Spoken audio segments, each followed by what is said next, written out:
Alright guys, I got one more Cannibal review for you today, and this is kind of an interesting one because I'm going to do a review of this movie twice, but you'll see why.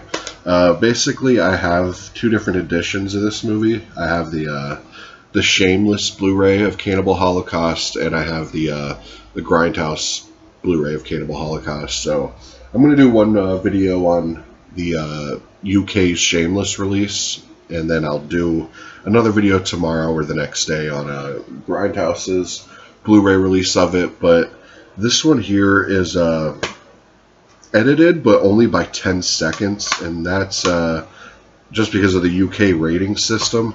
And the only reason I have this Shameless release is because when I went to order the Grindhouse Cannibal Holocaust, nobody had it. Grindhouse, Amazon, everywhere, Diabolic, they were all sold out. And for a little bit, I thought that they were out of print because literally nobody had them.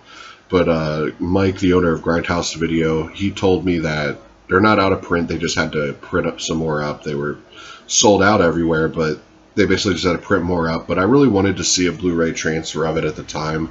And this on Shameless.com was only, I think, like 11 pounds maybe, which I think translates like 15 bucks. So I pretty much just ordered this from the UK just because I really wanted to see a Blu-ray copy of it. And basically the 12 seconds that is it's not even that. I think it's even like 3 or 4 seconds it's edited out. And it's like just one of the deaths of like a muskrat or whatever, when they're carving up a muskrat. It flashes to the reaction of one of the dude's faces instead of it showing you carving up the muskrat. So, you know what I mean? It's nothing too much. All the gore with the cannibals and stuff is there, and like 98% of the animal cruelty is in there. And I'm not going to go in like a whole spiel. I don't condone it, blah, blah, blah, blah, blah. I look at it as entertainment value. It's a horror movie. That's what the director intended, whatever. I'm not offended by any of that stuff. I don't like it, but I want all that stuff in the movie if that's how the director intended it. So that's why I did have to end up getting the Grindhouse version too.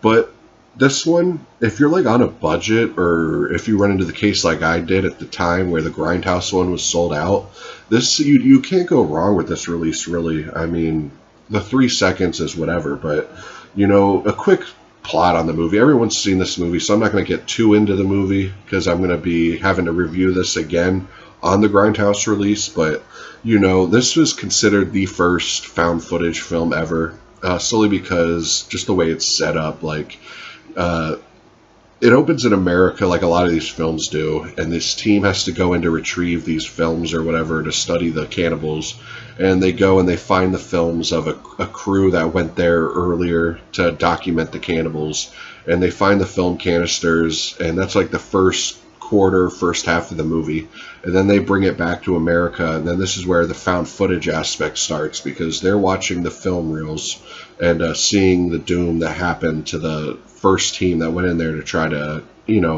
look up these cannibals and all that. And essentially that's the basic plot of it, pretty much.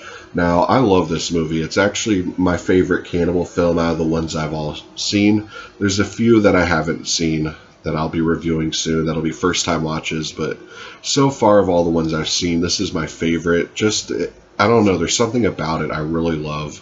Like, I love the music a lot. Like, the opening theme I really dig, but there's one scene in particular where this chick, you see one of the cannibals, he's pulling this American chick out of the canoe, and she's all covered in mud, and he's like doing this ritual like / rape to her. He's like raping her with this like wooden dildo and all that, and then it's really hard to watch, actually, the scene. It's intense, and he comes up a mud ball and shoves it in there, and it's a really brutal scene, but the music that's playing while that's happening is just really intense to me for some reason. It's a really dreadful kind of song.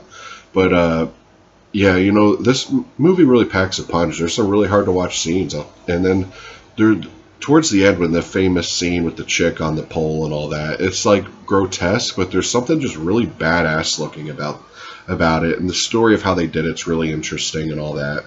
But yeah, it's one of my favorite exploitation films of all time. I wouldn't put it on like just films in general my favorite of all time, but as far as if I want something just really nasty or just a really brutal movie, this is one of my favorites. It's just such a classic movie, and it's just it holds a really high kind of spot in my heart and all that, just because this was one of the first extreme horror films I watched. I remember years and years and years ago when Grindhouse first released the DVD of this. I remember getting it, and all my friends watched it, and just because we had heard so much about it. And I remember some of us were a little let down or whatever because we were expecting something fucking brutal. But when I look back on it, there was some brutality in this. I mean, just them ripping the shell off turtles and just all the animal cruelty and just, you know, the rape and all that. It is a brutal movie that I think is worthy of its reputation. And I've liked it. The older I get and the more I watch it, the more I like it. Now, as far as this Shameless release goes, the transfer is not bad at all. Like, it's actually a pretty stunning transfer. You know, I actually haven't seen the Grindhouse edition. I hear that transfer is even better, so we'll see when I watch it. But this transfer is going to be hard to beat just because the greens in this movie are beautiful, like really clear. The darks are pretty inky, like they're pretty deep. You wouldn't expect it, but in the first half of it, just the blacks are really good. You know, the second half's more grainy because it's found footage and all that, but yeah, I was shocked at how good the color really is in this, you know, and the detail, like when the main guy stumbles upon the skeleton with like the grub worms in the eyes and all that. It's just really detailed, and it's just it's a really shockingly good transfer. So like I said, if you just want to buy the movie like cheaper, and you don't care about the 3 seconds of the muskrat being killed, this Shameless edition may be the way to go for you. Because the Grindhouse version is pricier, but you get a whole lot more with that. But yeah, this you can't go wrong with a copy of this from Shameless Films. Now, the features are really lacking, so you know that may be a deterrent for you from this release. But it has 2 cuts of the film. The first one with the 3-second edit, and then the second one, which has no animal cruelty at all. They take all the animal cruelty out. So if you want to watch it like that, they give you that option. 2 little intros by Ruggero Deodato, but they're like literally 9 seconds long. And then there's like 2 little features from little film critics that are kind of cool. But yeah, basically it's pretty lacking of special features. So, you know, the Grindhouse version, if you're into features and all that, I'll do the Grindhouse version's the way to go because it includes the soundtrack and all that, which is one of the highlights of the film. So, but like I said, if you're just trying to get Cannibal Holocaust on a budget, or like I said, the Grindhouse one's sold out for whatever reason, the Shameless edition's not that bad. Actually, I was pretty content with it for a while. For a while, I even debated on not getting the Grindhouse edition, but I had to get the Grindhouse one. But yeah, and then that comes with the reverse art of this, which is just kind of the woman on the thing and whatever, but I like the original. That's the original poster for when the movie first came out. But yeah, that's my review on Cannibal Holocaust. A little bit longer than it really should have been, but I'm a big fan of the movie and I love talking about it. So the Grindhouse one will probably even be longer because it's a lot more content in that.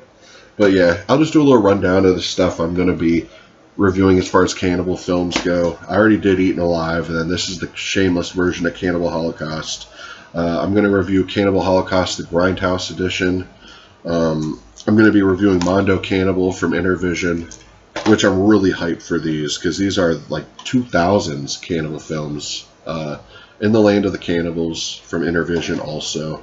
I will be reviewing Cannibal Ferox done by Grindhouse. I haven't seen this transfer either, so this will be a first time watch as far as that transfer goes. And then I'll be reviewing The Green Inferno by Eli Roth. And then when The Green Inferno gets released from Scream Factory, I'll review that too, because I'm definitely going to buy that. But yeah, anyways, guys, I'll see y'all tomorrow. Peace.